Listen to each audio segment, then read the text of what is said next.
In the previous lecture, we created a toolbar in our activity main layout, as well as a tab layout and a view pager below our toolbar. We defined our tab layout in fixed mode, which means in this mode it is not scrollable.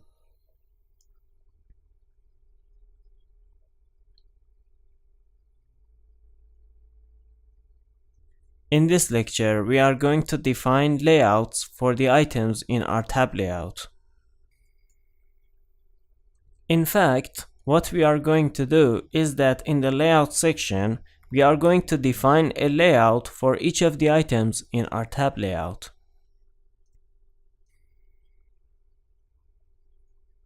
So I right-click on the layout folder and I select New Layout Resource File. In the file name section, I give a name to my layout, for example, item_1. I also change its root element from linear layout to relative layout. I go to the text section.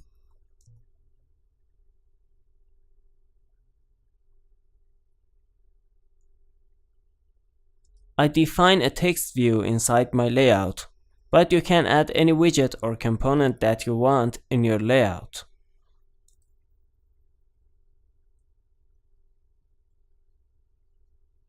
I set the width and height of my text view to wrap content. I give it a text, for example, 1. I extract its string resource by pressing Alt and Return. And I align it to the center vertically using the layout_center vertical attribute, and I set its value to true. I also center it horizontally using the layout_center horizontal attribute, and I set its value to true as well. This way my text view will be positioned to the center of my layout.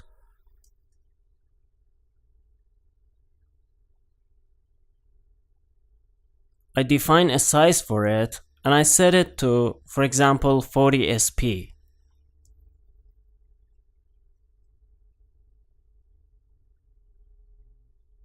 I define a style, Android:text style, and I set it to bold.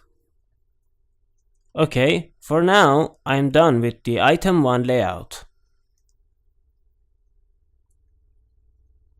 Again, I right-click on the layout folder and I select New Layout Resource File. In the file name section, I set a name for my second layout, item_2. I set its root element to relative layout. I click OK and I go to the text section. Inside your item to layout 2, you can define any component or widget that you want.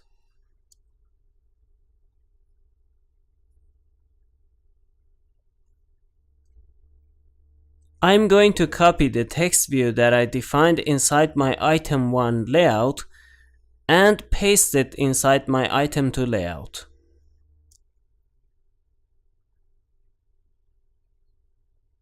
However, I change its text. I enter 2.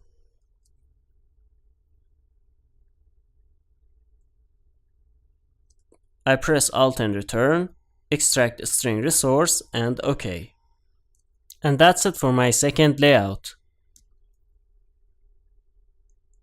I close this layout, and I create my third layout under the layout section. I name it item_3. Again, I set its root element to relative layout. Now in the text section, into this layout, I'm going to copy the same text view that I have added to my previous layout. Be sure to change the text for this text view as well. I type 3. Then I press Alt and return, extract string resource, and OK.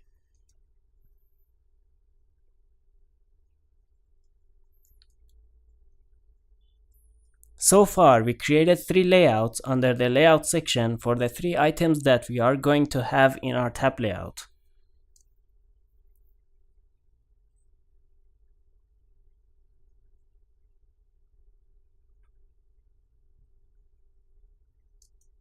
These 3 layouts require 3 Java classes as well. So I right-click on my application package and I select New Java class. I enter a name for my Java class. Since this class is supposed to correspond to the item 1 layout, I type 1 fragment.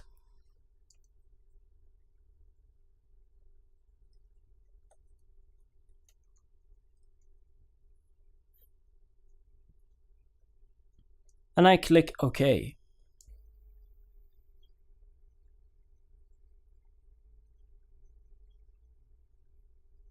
You see that the 1 fragment class was created.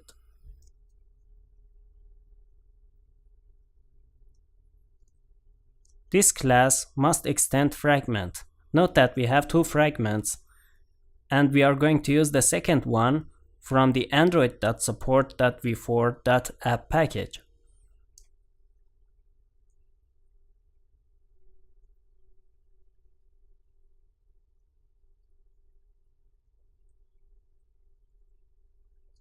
Now inside the class, I press Ctrl and return, and I add a constructor to my class.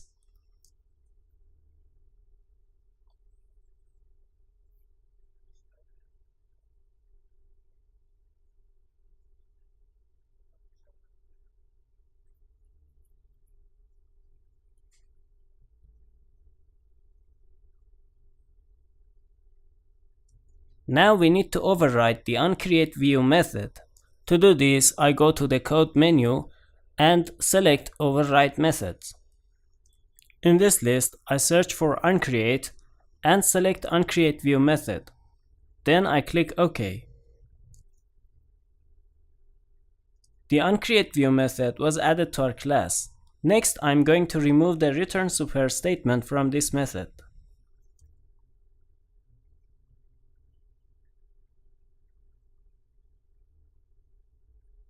Note that the return type for this method is view, so I'm going to define a view object in my class.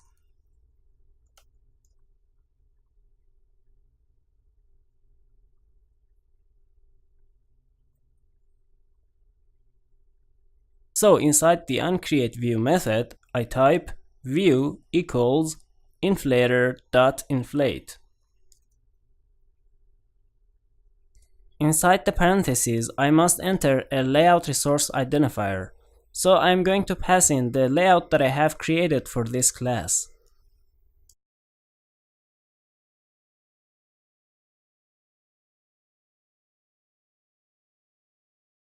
So I type r.layout.item_1. For the viewGroup argument, I pass in the viewGroup object that we already have in this method. I type container. And for the attached_to_root argument, I pass in false. And finally, semicolon. And on the next line, I return my view object.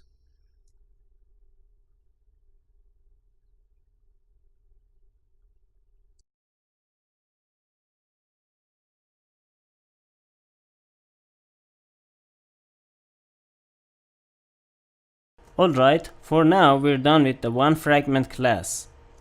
So what we did was that inside the onCreateView method for the 1 fragment class, we inflated the layout that we have created for this class, which is item 1.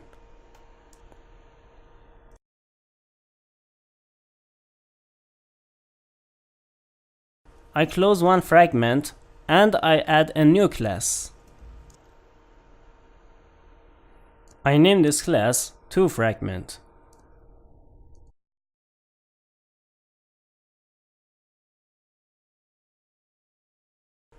The toFragment class was created for me.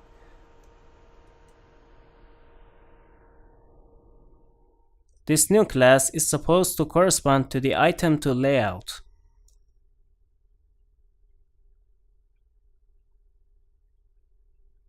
Again, this class extends fragment.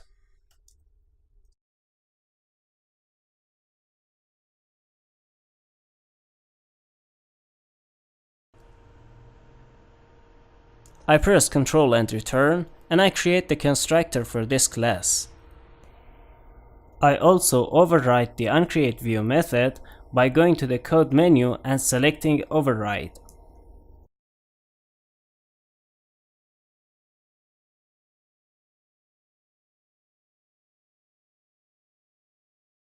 Just like the previous class, I create a view object inside my class, and then I initialize that object inside the onCreateView method.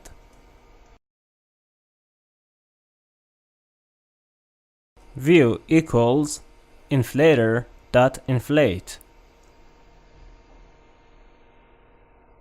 For its layout argument, I pass in the item2 layout.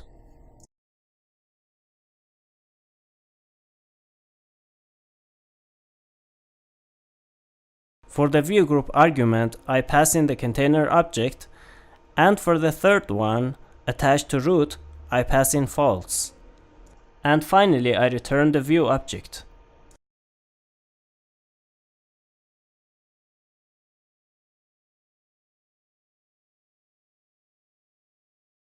For now, we're done with the toFragment class. Now I'm going to create another Java class for the item3 layout.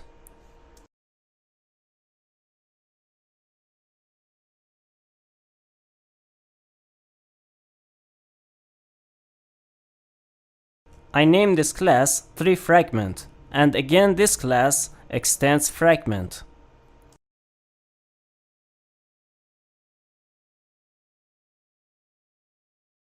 As before, I press Ctrl and return, and I create the constructor for this class. Then I go to the code menu, and I override the onCreateView method.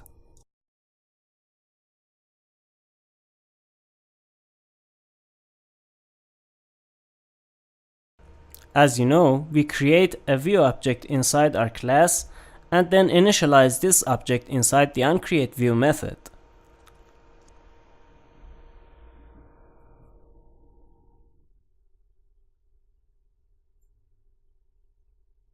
As the layout argument to the inflate method, I pass in the item3 layout. So I type r.layout.item3. For the view group, I enter container, and for attached to root, I pass in false.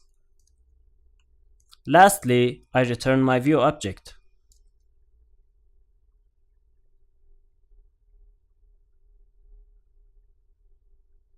Now we're done with the 3Fragment class as well. So far, what we did was that for the items that we are going to create in our tab layout, we created 3 layouts under the layout section and also 3 Java classes corresponding to these layouts.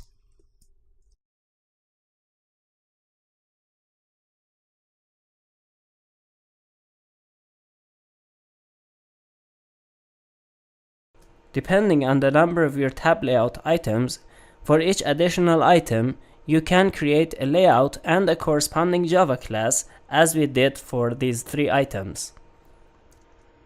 And that's it for this lecture. In the next lecture, we are going to create an adapter class for our application and further complete our tab layout.